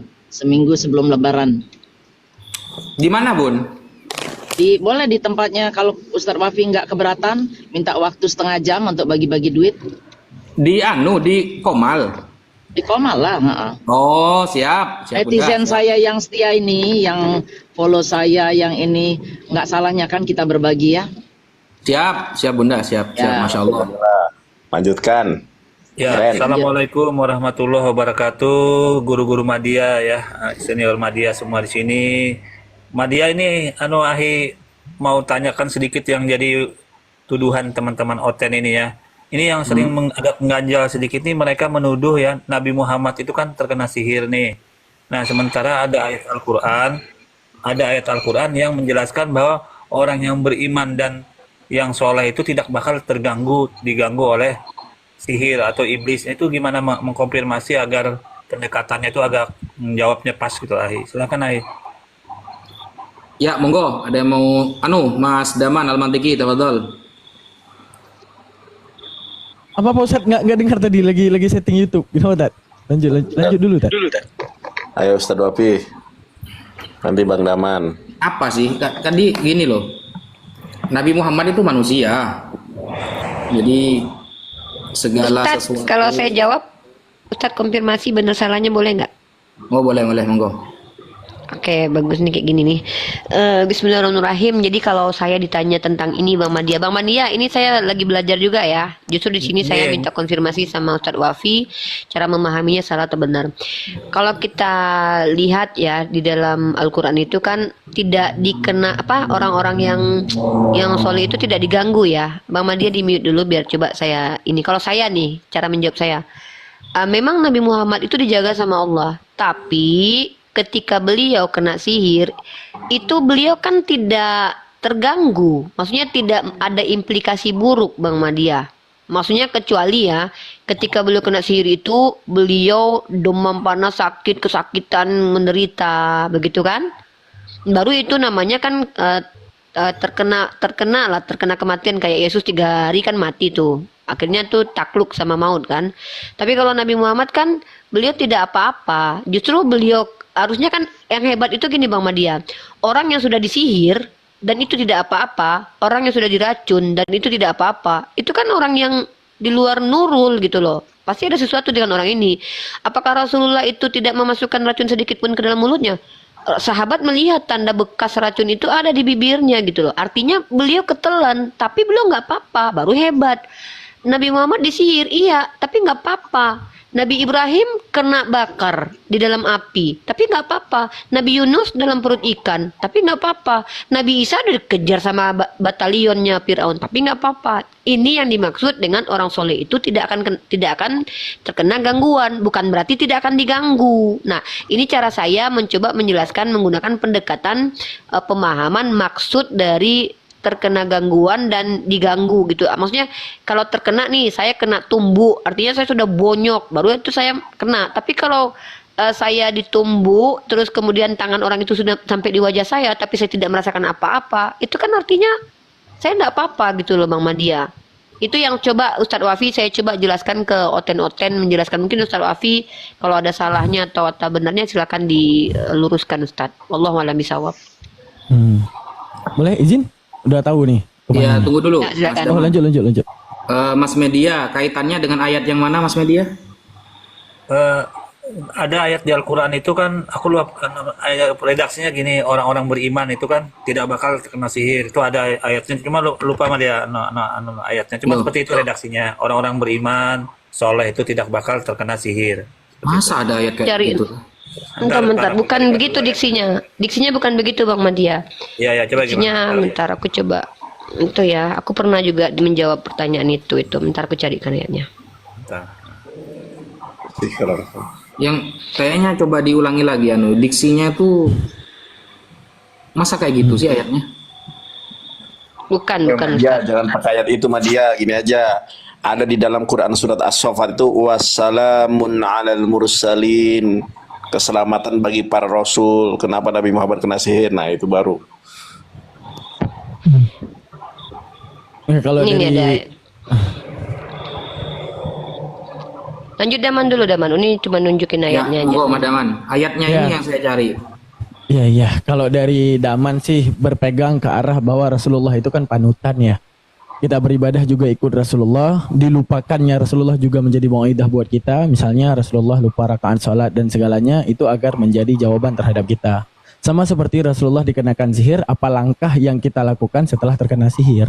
Makanya Allah mempercontohkan kepada Nabi Muhammad bagaimana ketika kena, jangan sampai manusia sekarang dalam hal mengikuti ketika kena sihir, maka dia akan datang kepada misalnya dukun dan segalanya gitu kan. Oh, ya. Artinya apa?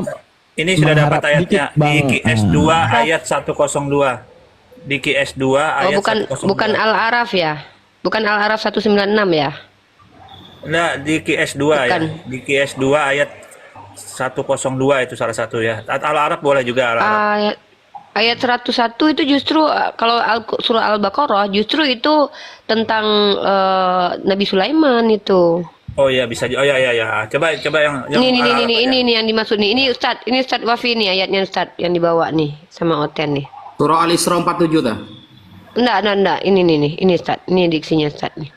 Surah Al-A'raf ayat 197 kayak ini nih. Wa huwa yatawalla sholihin gitu, dan dia melindungi orang-orang soleh gini tuh. Nah, ya betul lah. Nih. Tuduhannya parah banget. Berarti tidak beriman dong Nabi Muhammad. Waduh, kacau banget. Ini kan sesungguhnya pelindungku adalah Allah yang telah menurunkan. Justru kan ya itu seperti tadi sih penjelasanku. Monggo Ustaz Wafi. Diselamatkan oleh Allah kan? Ya makanya diselamatkan. Ini saya baca referensi dulu. Monggo Mas Daman dulu. Ya, silakan Daman.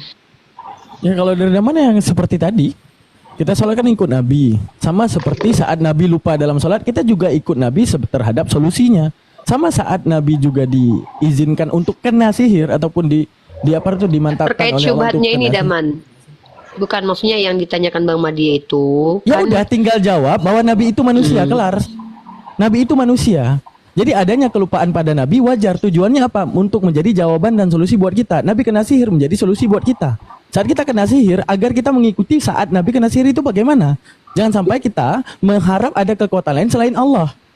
Yaitu dengan membaca kalimat-kalimat Allah, misalnya qala Musa maji'tum bihisih innallaha sayubtilu innallaha la yuslihu amalal mufsidin. Bukankah itu sebuah ayat maurudah terhadap apabila seorang kena sihir? Untuk menunjukkan apa? Kita jangan membantah bahwa Nabi itu adalah seorang rasul, seorang manusia biasa. Diwujudkan adanya kelahiran, namanya juga manusia. Diwujudkan adanya sebab kematian, namanya juga manusia. Disebut dimantapkan adanya kelupaan, tujuannya apa? Namanya juga manusia. Diwujudkan kelupaan agar kita nanti saat mendapati lupa sama seperti Nabi, kita pintar bersikap. Didapati kita kena sihir, pintar bersikap sama seperti Nabi. Makanya kita mengikuti Rasulullah. Itu yang Daman tahu. Izin. Bang Naman, pernah Rasulullah SAW itu sholat terus sholat lagi. Kecil suaranya. Iya, iya. Aku pernah dengar baca hadis. Nanti Ustadz Wapi konfirmasi ini hadisnya sahih atau tidak. Tapi sahih kalau nggak salah. Jadi Rasulullah SAW itu pernah sholat, kemudian sholat lagi. Para sahabat tanya, ya Rasulullah, bukankah tadi sudah sholat kok sholat lagi? Nah, itu mengajarkan ternyata inti hikmahnya. Benar, itu hadis Zulyaden. Nabi pernah sholat. Entah zuhur entah asar itu agak lupa ya, zuhur atau asar, dia cuma sholat 2. Setelah itu Nabi duduk di teras. Setelah itu Nabi sambung sholat. Nah, itu yang udah mengingat. Nah, betul Pak ya. Sahih ya itu ya. Ada lagi itu yang mau menanggapi. Ustadz mau langsung Bang Madia, ada lagi Bang Madia. Bang Madia sudah. Intinya jangan ke-trigger bahwa Nabi itu Tuhan. Triggerlah bahwa Nabi itu manusia. Jadi semua akan terjawab insya Allah. Iya, sebenarnya sih apa namanya yang was-wasnya itu kan hujatannya itu, oh berarti Nabi Muhammad tidak beriman dong. Kan seperti itu kata dia. Kan mereka kan men-trigger begitu. Di Al-Qur'an kan orang-orang yang beriman itu kan tidak bakal terkena apa sihir dan segala macam. Bang Madia sebenarnya kalau ayat ini diuniversalkan, Tommy di mute dulu ya. Nah, justru Nabi Ibrahim itu kan sudah saya bilang, Nabi Ibrahim termasuk orang soleh nggak? Nabi Yunus termasuk orang soleh nggak? Nabi Ayub termasuk orang soleh nggak? Tapi kan mereka mengalami ya, betul, kayak Nabi Ibrahim kan masuk di dalam api kan. Nabi Isa soleh nggak? Nabi Isa kan bahkan apa namanya hampir dihabisi nyawanya. Tapi mereka kayak Nabi Ibrahim kebakar nggak? Nggak, kan Allah selamatkan.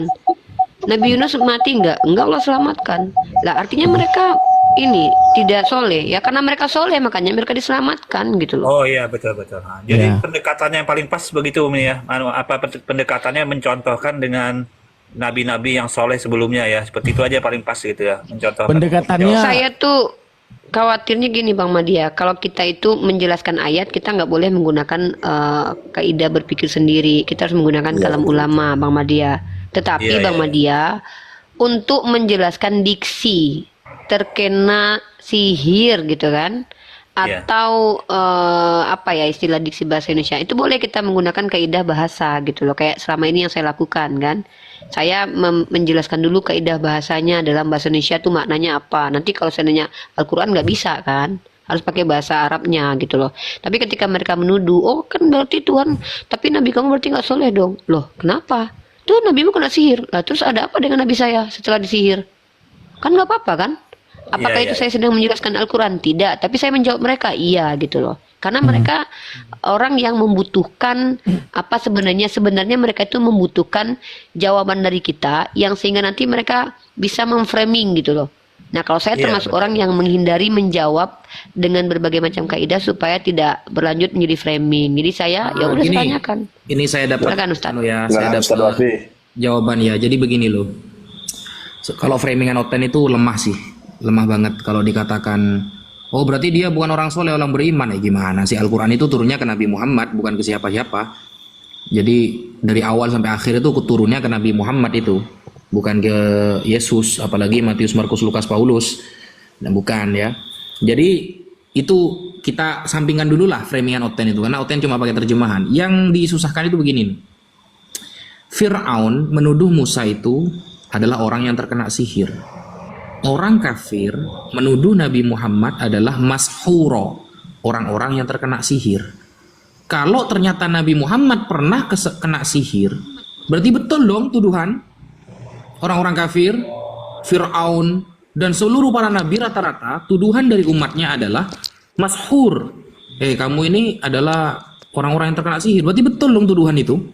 Nah, cara menjawab itu yang seharusnya yang lebih penting, bukan jawab pertanyaan Oten ini apa, Oten ini berarti dia bukan beriman. Oh, di dalam surah An-Nisa ayat 115 sudah jelas itu, wa may yusyakikir rasul, barang siapa menentang Nabi Muhammad mim ba'di ma tabayyana lahul huda, setelah Islam datang kepada dia, wa yattabi ghaira sabilil mu'minin, dan tidak beriman kepada orang-orang yang beriman kepada Nabi Muhammad, tidak mengikuti jalan-jalan orang yang beriman kepada Nabi Muhammad, maka nuwallihi ma tawalla wa nuslihi jahannam wa sa'at masira.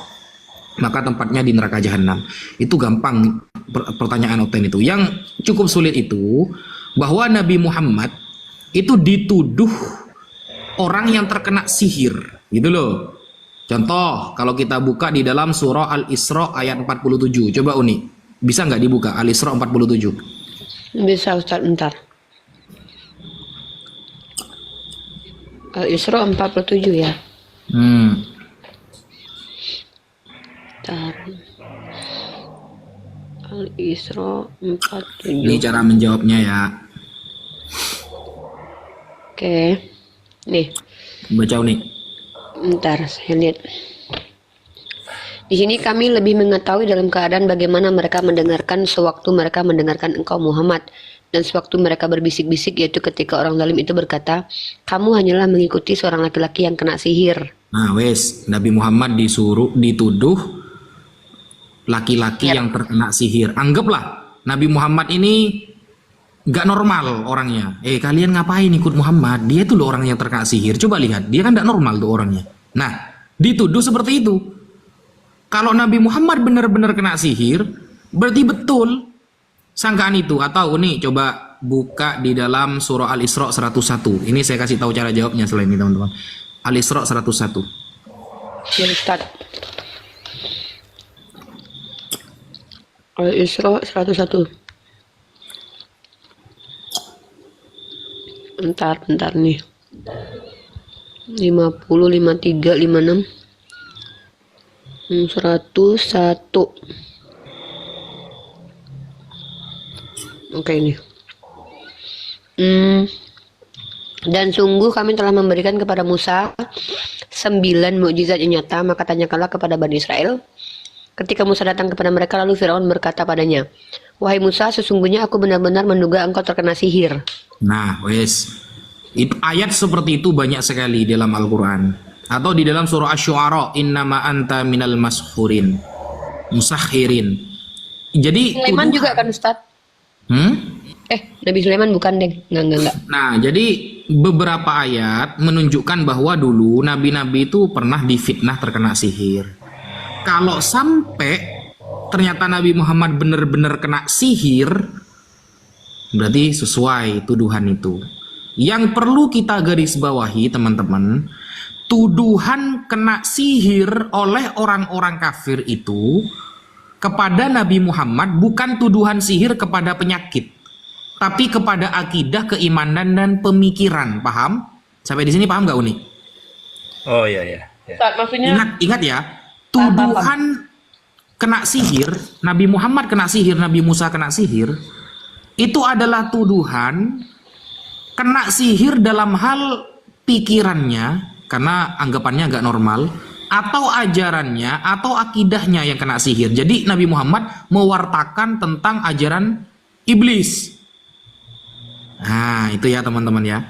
Bukan kena sihir seperti di Indonesia, ya, di dalam perutnya ada apa? Ada kawat, ada zat besi seperti paku dan lain sebagainya. Bukan. Tapi yang kena sihir Nabi Muhammad adalah pemikirannya. Terobsesi, tercampur dengan pemikiran iblis dan pemikiran sihir seperti itu, dan keimanannya. Maka dalam hal ini sudah tertolak ketika Labid bin Al-A'sam, Labid yang menyihir Nabi kan Labid tuh. Yang menyihir Nabi namanya Labid Al-A'sam. Ketika orang Yahudi itu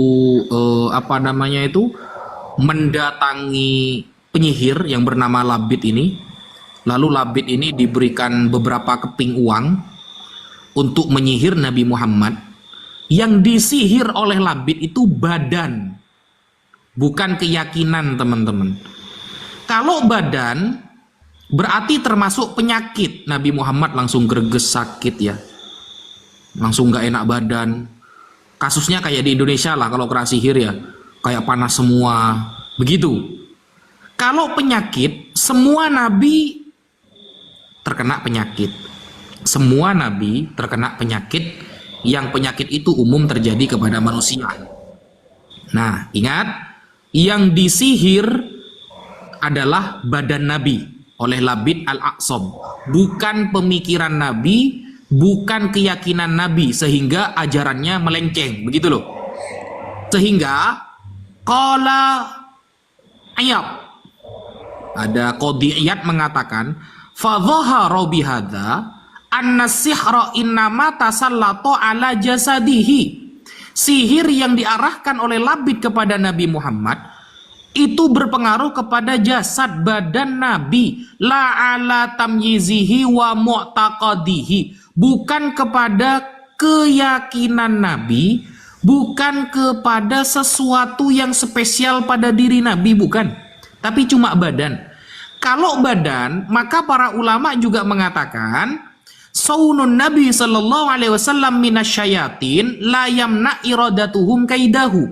Fa fi sahih anna syaitanan arada ayufsida alaihi salatahu fa amkanahu Allah minhu.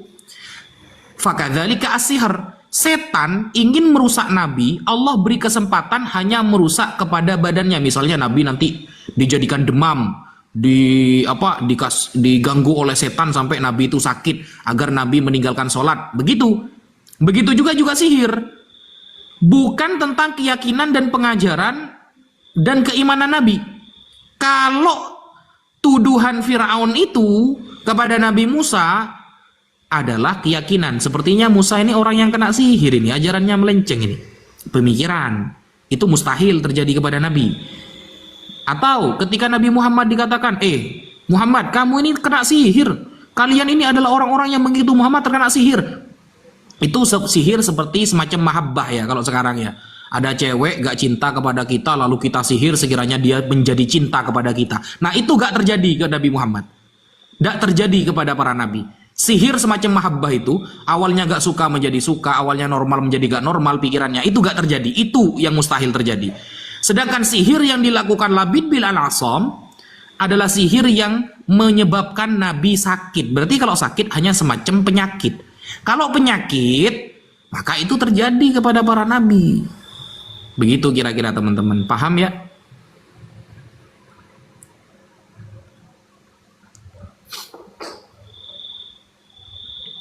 Uni Ripa, gimana? Paham gak nih? Ya, terima kasih Yahi ya. Ini ada satu lagi Yahi yang mungkin ini yang terakhir ya. Ada satu lagi yang posisi sering di framing itu masalah takdir Yahi. Ya, jadi kan Oten-Oten ini kan semakin memframingnya itu tuduhannya itu dengan takdir itu tadi. Oh berarti Tuhan Anda mah dia tidak dia bilang tidak berkuasa nih atau mau membuat takdirnya kan sudah ditakdirkan kami ini memang sesat. Kenapa tidak membuat baik? Nah itu gimana posisinya yang masalah takdir sih ini? Takdir. Lanjut yang lain mungkin ada yang menjawab. Oke, kalau ulama ahli kalam dalam kitab Jawharut Tauhid menjawab, likulli 'abdin kasbun kulifa bihi walakin lam tu'assir fa'arifa. Walaysa majburan wala ikhtiyara walaysa kullan yaf'alu ikhtiyara. Maksudnya karena sifat ikhtiar. Contoh gini, Bang. Ketika kita diberikan takdir dan udah dituliskan oleh Allah, buktinya kita nggak bisa lihat takdir kan? Artinya apa? Segala yang terjadi di muka bumi ini ikhtiar kita. Contoh antara sifat buruk, bunuh ataupun tidak. Dengan mudah kita tidak membunuh, tapi kita pilih bunuh. Maka segala yang kita lakukan dan kita pilih yang ada di muka bumi ini, dengan mudahnya kita bisa memilah dan memilih mana baik dan yang buruk, tapi kita justru memilih segala ke atas keburukan. Jadi jangan salahkan Allah ketika udah menulis kita neraka. Bisa dipahami maksudnya? Jadi kekuasaan Allah itu saat memberikan takdir, dirahasiakan dan dibebaskan kita dalam memilih. Jadi kalau takdirmu adalah surga, ya buktinya apa? Di dunia kamu memilih ke arah kebaikan semua. Oh, buktinya Allah tuliskan takdir kamu neraka. Lah buktinya Allah berikan kamu kebebasan memilih yang kamu pilih neraka semua. Jadi keadilan Tuhan saat itu. Allah tuliskan takdirnya di alam duniawi setelah tanjizih. Tanjizih hadis susah juga cara bilangnya. Setelah udah ada di muka bumi, setelah kemudian kita pilih sendiri. Jadi falaisa majburan, kita ini bukan bonekanya Tuhan ataupun segala sesuatu yang kita jalani ini dipaksakan. Contoh, baru yang namanya Allah Ta'ala tidak adil, Allah Ta'ala tulis kita neraka. Ketika kemudian Madia mau sholat, Madia nggak bisa karena udah ditulis neraka. Itu baru tidak adil.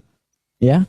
Terus daman udah ditulis surga. Mau minum, misalnya minum minuman keras, jadi nggak bisa karena udah ditulis surga. Itu baru Allah tidak adil. Tapi sekarang kamu mau baik, mau buruk, kamu bisa pilih sendiri. Untuk menunjukkan apa? Ketika Allah tuliskan neraka, maka apa yang kamu pilih sendiri dalam muka bumi ini, semuanya ke arah neraka. Salah dirimu sendiri. Padahal dengan mudah kita bisa memilih ke arah baik dan buruk. Itu, Bang Madia. Oh ya, Jadi kuncinya belum diketahui ya. Kuncinya walaupun sudah Allah sendiri tetapkan itu, tapi belum diketahui ya. Seperti itu jawaban Pak Anunya. Kuncinya udah Allah tuliskan, kita masih bebas memilih di dalam bumi. Oh Bebas iya, memilih iya, ke arah baik ataupun buruk. Kecuali setelah diberikan takdir, kita nggak bebas memilih. Kita dituliskan neraka, maka kita mau sholat aja nggak bisa. Gara-gara udah ditulis neraka. Itu baru namanya Allah tidak kuasa. Ataupun Allah itu tidak adil gitu. Oh ya, berarti poinnya kuncinya tadi bebas memilih ya, artinya takdirnya bebas memilih awal mulanya ya, seperti itu ya. Ya iya, memilih antara baik dan buruk.